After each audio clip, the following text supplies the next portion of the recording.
I loved scrapbooking so much that it became my career, so I had to find something else to do with all my spare time.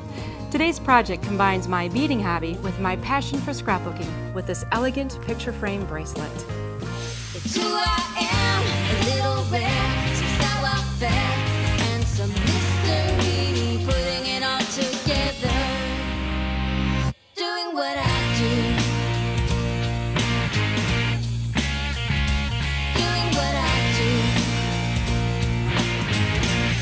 Hi, I'm Tricia from Club Scrap, and welcome to the show. Today we're going to be working with this picture frame bracelet from Club Scrap's Beaders Bistro department, and it includes everything that you need to make this fun bracelet: the toggles, the wire, the charms, the spacers, everything to get started. And what we need to do first is prepare our photos for these tiny little charms, and there are some tips and tricks to that I want to share with you. We'll start by removing this little plastic film that's in the charm, and there's a little opening, it's important to see this, a little opening right here on the side of the charm where you can pull that out. And we need to find a photo that will actually fit on this tiny template here that comes out of the bracelet. So you probably already do have some photos in that size.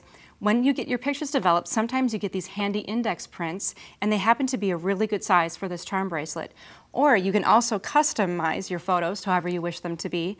In my case, I've taken some color photos and I've made them grayscale on my computer and printed them out at home, and these are perfect for this bracelet. Then take the template that came right in the charm and a fine little detail scissors, and you can just cut right around that template. Once your photo is all cut from the sheet, make sure it's not any bigger than that template or it won't slide into the charm very easily. And just put that right on in there. And once you've done that with all three charms for the bracelet, you're ready to string.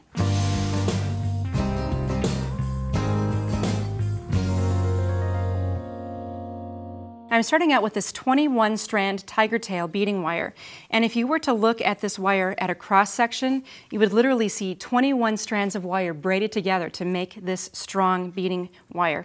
I'm going to fold it in half and just cut it with my wire cutter, and it's good to have a really nice clean cut. It makes stringing the beads a lot easier. Let's just start out with one strand, and we need to attach our toggle clasp so that we can add the beads. This ends up being a 2-strand bracelet, and our toggle has 2 eyes. I will start with a very, very tiny bead called a crimping bead and bring that onto the wire. Next, I'll bring the tail into the eye of the toggle and allow a little bit of a tail there beyond the end, and then bring it right back through that crimping bead so you've made a loop. Move the crimping bead up to the clasp, and now I'm ready to crimp. It's important to keep a little bit of slack between the bead and the clasp so that it will hang nicely. Now here's my crimping tool. There are 2 notches in the tool. We're going to put the crimping bead into the notch closest to the hinge first and give it a little squeeze. Okay. Just a note to mention here, make sure that the wires are looped evenly and side by side and not crossed over, or it could break the bead. Next, we'll rotate that bead 90 degrees so that it's standing vertically up and down. And I'm going to place it in the second notch on the tool and then give it a squeeze.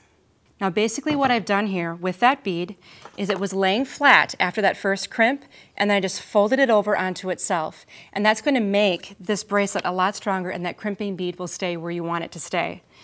Now you're ready for stringing. What we're going to start out with is a series of smaller silver beads, and we'll just string those onto the end of the beading wire. This is the fun part. Okay, once you bring those up to the clasp, you'll have the issue of the tail. It's really important that you take the end of that tail and just thread it back through those beads so that you're going to increase the strength of your bracelet. There's nothing worse than giving a bracelet to somebody and have her put it on and then see the beads all land on the floor. Okay, so there your starter beads are in place, and then what I've done here is used one of these design boards with the little ridges to help me plan my bracelet. The next bead right here has 2 holes. So as you're beading, you want to make sure that you're just choosing the top hole or the bottom hole, one or the other. Don't switch from bead to bead or your bracelet won't look right when you're finished. And then I've of course planned some crystal beads and then the photo charm, another pair of crystals, and so on. So you'll bead through with one strand going through the top hole of each bead. Now remember, you're working with photo charms, so make sure that the direction of the photo remains consistent and in a row, and that's why this board really helps make that job a lot easier. Watch it fall around me and shades plum and verdigris. We have one strand completed. It's sitting on here upside down, but don't worry about that right now. I'll explain that in a second. And here we have our 3 ending beads. We've gone through the crimping bead, through the eye of the other end of the toggle clasp, made our loop going back around through the crimping bead and then through those 3 seed beads again. So this is really pretty easy if you think about it, and this will open up a whole world of opportunities for your beading. And we need to remove the slack from the bead wire, but if you remove too much, your bracelet will be stiff and it won't lay comfortably on your hand. And then we'll come back with the crimping pliers. Remember to review here the first notch, closest to the hinge, to flatten. Rotate that bead 90 degrees so it's straight up and down, and then squeeze with the second notch. And now, once again, your bracelet toggle is secure and in place. Next, what you can do is trim off this tail and add the second strand in the same way that you did the first strand. With the beaded bracelet upside down, it will be a lot easier for you to see where to thread that wire. So if you're looking at the back side of this charm, for example, when you're threading the wire, you want to make sure you go in the hole, and then you can follow it right through in the back. You can see exactly where that hole is.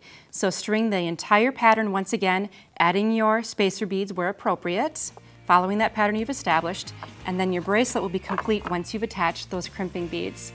Isn't that fabulous? I just love the look of this with the black and white photos. It's really nice and vintage. I think this would be a great gift for a grandmother. So she's going to have the pictures of her grandchildren right on her wrist at all times to show anybody who might be interested in hearing about them. And then we can also adapt the elements that come in the kit into some other really clever little things. Check out this pair of earrings right here. 2 loops of those beaded sections of cord were strung together on that 2-wire charm right here. I love the look of those earrings. And then if you want something to wear around your neck, you can even adapt one of those photo charms to make it into a pendant. And then finally yet another teardrop-shaped earring. And then there's our finished bracelet. You know, one thing about this is when you wear it, I guess you really can wear your heart on your sleeve. Hope you give it a try, and we'll see you next time. To create this project yourself, download this week's design guide. You'll get step-by-step instructions along with special make-it-your-own bonus tips and ideas.